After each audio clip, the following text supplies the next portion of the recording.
আসসালামু আলাইকুম। আলু লাগানো প্রায় শেষ। এখন আলু লাগানোর প্রায় ৭ থেকে ৮ দিন বা ১০ দিনের মাথায় মূলত ১ম সেচ পানি নিতে হয়।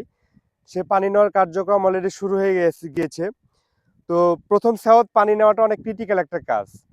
১ম সেওয়াত পানি যদি কম হয় তাহলে গাছগুলো খুব ছোট বড় হয়ে বের হয়, যেটা ড্রেসিং এর সময় গিয়ে হচ্ছে অনেক প্রবলেম হয়। আর যদি ১ম সেচ পানিটা যদি আবার একটু বেশি হয়ে যায় বা ডাঁড়া যদি ওভার হয়ে যায় তাহলে কিন্তু আলু পচে যায়। সেজন্য প্রথম যে সেচ আর পানি নেয়াটা এটা অনেকটাই একটা ক্রিটিক্যাল কাজ। তো কিভাবে বুঝবেন যে আসলে ১ম সেচ পানিটা কোন জমিতে কিভাবে খাবে? এটা বোঝারও একটা টেকনিক আছে।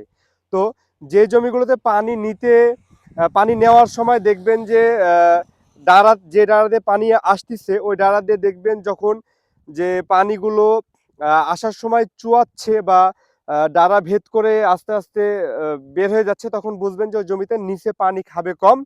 আর যখন দেখবেন যে না ঠিক আছে পানি আসতেছে বাট ডাঁড়া ওইভাবে হচ্ছে রসালো হচ্ছে না বা চুয়াচ্ছে না, তখন বুঝবেন যে এই জমিতে পানিটা খাবে। তো এভাবে আর কি সিস্টেমে পানি নিতে হয়।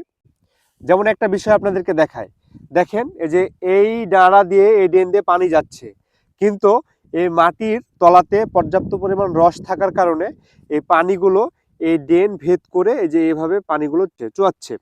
তো তখনই বুঝতে হবে যে এই জমিতে অতিরিক্ত পানি নেওয়া যাবে না। অতিরিক্ত পানি যদি নেন তাহলে এই আলুগুলো পচে যাবে, কারণ এই জমির নিচে পানি খাওয়ার সক্ষমতাটা খুবই কম। উপরের যে মাটিগুলো আছে এই মাটিগুলো ভিজলে জাস্ট হয়ে যায়। তো সেক্ষেত্রে এই টাইপের যাদের এরকম সমস্যা হবে তারা পানিগুলো কম নিতে হবে, এবং পানিগুলো যদি বেশি হয় তাহলে আলু ক্ষতিগ্রস্ত হবে বা আলু পচে নষ্ট হয়ে যাবে।